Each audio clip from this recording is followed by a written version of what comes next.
Galera, chegamos no último episódio da série de Fallout.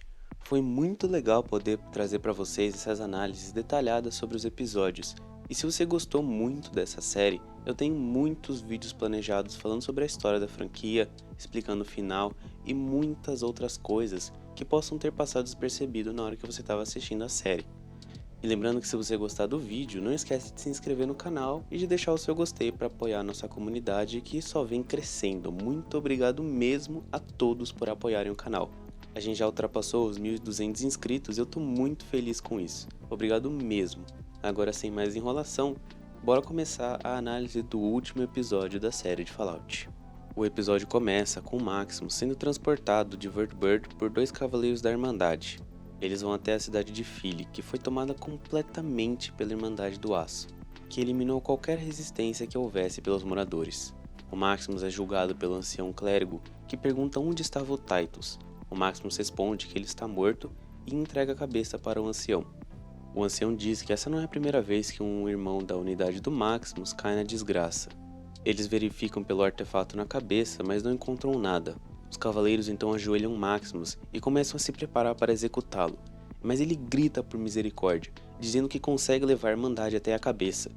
O Dane, que estava do lado do ancião, diz que quem causou as suas feridas foi ele próprio, e pelo bem da Irmandade ele implora que ele escute o Maximus. O ancião então libera o Maximus e conversa com ele em particular. Ele pergunta como o Titus morreu, e o Maximus responde que foi correndo, o que ele está completamente certo. O ancião diz que a Irmandade perdeu o seu caminho e que antigamente eles dominavam os ermos. Entretanto, o poder sempre foi tomado, nunca dado. Uma lição que o Maximus parece ter aprendido. O ancião diz que se for verdade o que o Maximus diz, se ele for capaz de levar a Irmandade para a Relíquia, juntos eles vão tomar o poder e vão começar uma nova Irmandade. Ele sendo o líder e pessoas como o Maximus sendo a espada. Ele então fala que a vida toda do Maximus ele procurou um lar e pede para ele criar um junto dele. A cena corta e a Lucy finalmente chega no observatório, uma das bases dos remanescentes da Nova República da Califórnia. Inclusive, nessa base tem um necrótico que estava preso no mercado Super Duper e foi salvo pela Lucy. Ela começa a entrar dentro do observatório e a cena corta para o Cooper, que estava levando a esposa dele até a sede principal da Vault-Tec. O plano dele era ficar perto o suficiente para conseguir usar a escuta, mas daí chega o chato do Bud e começa a bater um papo com ele. O Bud fala do programa para executivos novatos que ele está criando e ele chama esse programa de Amigos do Bud. E esse programa trata sobre como a curta vida do ser humano impede que eles concluam projetos que levariam séculos para serem concluídos. E a ideia desse programa é que ele mantenha os ideais dele no rumo certo por séculos. A Barb se aproxima e diz que os dois vão acabar se atrasando. O Bud e a Barb começam a entrar no prédio e o sinal começa a ficar ruim na escuta do Cooper, então ele resolve entrar dentro do prédio da Vault-Tec. A cena corta para Lucy, que finalmente encontra o pai dela que estava dentro de uma gaiola. A Moldaver estava almoçando ao lado de um necrótico feroz todo definhado. A Lucy entrega a cabeça e pede pelo seu pai de volta. A Moldaver concorda, mas pergunta se antes disso ela pode contar como ela conhece o pai dela e quem ele é de verdade. Ela fala que a Lucy pensa que o pai dela nasceu num refúgio, como ela e o seu irmão. E nesse momento a cena corta para o Norm, que estava explorando o Refúgio 31. Ele começa a ouvir um barulho e quando ele se aproxima, ele vê um cérebro sendo controlado por um pequeno robô que estava preso. O Norm liberta o robô e o cérebro agradece. Mas quando percebe que o Norm não é a Beth nem o Hank, ele tenta enfiar uma agulha no Norm, mas ele é tão lento e tonto que nem isso ele consegue fazer. O Norm simplesmente ignora o robô e continua a entrar mais para fundo do refúgio. A cena corta agora para o Cooper, que estava numa sala de visita, supostamente para esperar a mulher dele. A assistente que estava acompanhando ele fala que tem um novato que é muito fã do Cooper e pergunta se ele pode vir conhecê-lo. E ele fala que não tem problema nenhum, e quando a moça se retira, ele coloca a escuta para espiar a reunião da Barba. E nessa reunião estão pessoas que detêm grande poder nos Estados Unidos. Temos a própria Vault-Tec, Mr. House, aquele mesmo de Fallout New Vegas, representando a Hopco, Leon von Felden, representando a WestTech, a empresa responsável pelo desenvolvimento do vírus de evolução forçado, Frederick Sinclair, representando Big Mountain, que você pode reconhecer o nome da DLC de Fallout New Vegas, e Julia Masters, representando a Rapcom, uma empresa que aparece exclusivamente em Fallout New Vegas. O Bud fala que as vendas deles estão indo muito bem, mas os rumores das negociações de paz prejudicaram um pouco, mas que ele reuniu todos ali para fazer uma proposta. Ele gostaria que os representantes colaborassem em alguns dos refúgios. O Leon diz que não entende muito bem esses refúgios. Ele pergunta e se tiver gente ainda vivendo na superfície. O Bud diz que os refúgios deles têm suprimentos para durarem séculos e seus concorrentes, ou seja, qualquer ser humano que não esteja dentro de um refúgio, vai estar morto na superfície. O Bud completa dizendo que no fim das contas, a melhor arma de destruição em massa é o tempo. E é com o tempo que eles vão destruir todos os seus inimigos e vencer o jogo do capitalismo, vivendo mais que todas as ameaças. O Mr. House diz que mesmo vivendo mais que todas as ameaças externas, o problema que ele tem com os refúgios é que se você confinar ratos dentro de um espaço por muito tempo, eles acabam se devorando. E ele pergunta como é que eles vão garantir que os ratos da Vault-Tec vão sobreviver melhor que os animais da superfície. Todos começam a entrar numa discussão generalizada e o não estava levando para caminho algum, e parece que a Barb recebe alguma mensagem de alguém que estava assistindo à reunião, mas a gente não consegue ver quem que era essa pessoa. Ela toma a liderança da discussão e fala que quando ela pensa no futuro, ela pensa na filha dela, e ela convidou todos ali para discutirem como eles podem proporcionar um futuro melhor para as próximas gerações. Ela então propõe que eles minimizem os riscos. A cena corta para o Norm, que está prestes a descobrir a verdade por trás do Refúgio 31. As luzes se ligam e revelam várias cápsulas contendo pessoas em hibernação. O cérebro diz que aqueles são os amigos do Bud, e isso significa que esse cérebro é o próprio Bud, e que ele se manteve vivo por 200 anos como um cérebro num robô. Ele diz que os Estados Unidos terceirizaram a sobrevivência da população estadunidense ao setor privado, mas que seria insano manter uma nação falida viva, então eles mantiveram a Vault-Tec viva ao invés disso. Essa revelação, e muito mais coisa que ainda vai acontecer no episódio, vai moldar o futuro do universo de Fallout, e eu vou abordar esse tópico num vídeo futuro, e é por isso que eu não vou entrar muito em detalhes nesse vídeo aqui. Voltando agora para o episódio, o Bud fala que eles mantiveram executivos que participaram do programa dele. Um desses executivos é Hank McClain, o pai da Lucy e do Norm. E o Bud completa dizendo que o futuro da humanidade se resume a uma palavra: gestão.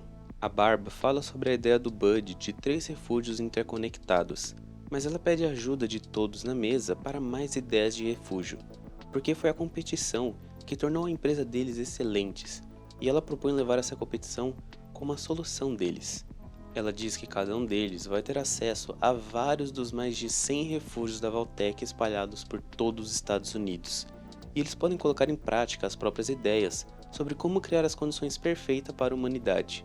Ela completa dizendo que ninguém precisa saber o que eles estão fazendo no refúgio e que a melhor ideia vença. A cena agora volta para o Norm. Ele pergunta se as pessoas do 33 e do 32 então servem apenas para serem controlados. E o Bud diz que não, isso é muito imoral. As pessoas do Refúgio 32 e 33 são os criadouros, selecionados geneticamente para procriar com os seus amigos e gerar supergestores que vão herdar a Terra depois deles limparem a superfície. A cena volta para a reunião, e os representantes começam a soltar ideias de refúgios que são simplesmente desumanas.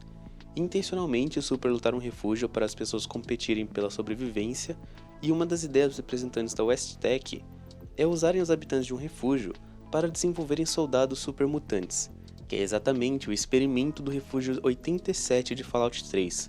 Os habitantes desse refúgio foram expostos ao vírus de evolução forçado e se tornaram supermutantes, mas se você quiser um vídeo mais detalhado sobre os supermutantes e a origem deles, comenta aí embaixo. O Mr. House interrompe as ideias divertidas e fala que tem muito potencial de ganhos com o fim do mundo, mas eles estão falando sobre um investimento significativo com base em uma hipótese de que a guerra talvez ocorra, e ele pergunta como eles podem garantir resultados. E a Barb responde que jogando as bombas eles mesmos. E isso tem um impacto tão grande no universo de Fallout que eu vou deixar para outro vídeo. E isso afeta também muito o Cooper, ele fica simplesmente sem reação. E nesse momento, o Harry entra na sala e diz que é muito fã dele e que todo mundo chama ele de Hank. E sim, é o pai da Lucy. Eu sei que o CGI não tá muito bom nessa cena, mas é o Hank McClane, o pai da Lucy. E eu não tô falando nada sobre essa quantidade enorme de lore, porque como eu já disse, eu vou abordar tudo em outro vídeo. E esse daqui é só uma análise do episódio em si, com algumas coisas que já foram reveladas nos jogos. A cena volta pra Lucy, que descobre essa mesma verdade sobre o pai dela. Ela então pergunta pra Moldaver como era a mãe dela, e ela diz que ela era uma pessoa muito gentil, cuidadosa e amorosa, como a Lucy. A cena agora mostra o Maximus e o Dane se preparando para invadir o observatório. Ele pede desculpas para o Maximus por ele ter sido culpado por algo que ele mesmo fez com seu próprio pé. Que o Maximus diz que não tem problema, e fala de uma pessoa que ele conheceu e diz que vai embora com ela morar num lugar seguro, sem guerra, dentro de um refúgio. O Dane fala que não existe lugar seguro e não existe ir embora da Irmandade. E quem dera existisse. A cena volta para Lucy.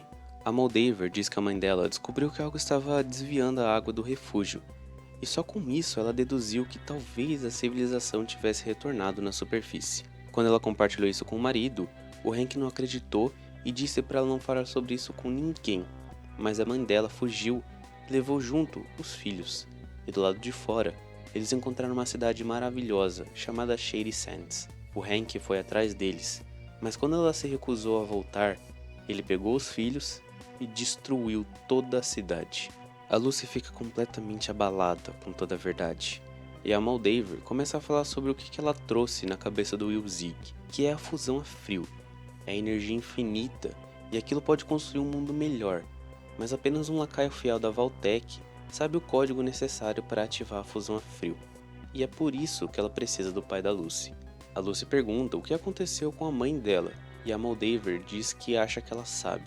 A Lucy olha para aquele necrótico sentado na mesa e percebe que o colar de sua mãe está fundido na carne daquele necrótico. Nesse tempo todo que a Lucy estava recebendo todas essas revelações, o pai dela dizia que era mentira, mas ela não acreditou em nenhum momento, e depois de descobrir que a mãe dela era aquele necrótico, ela falou para ele entregar o código.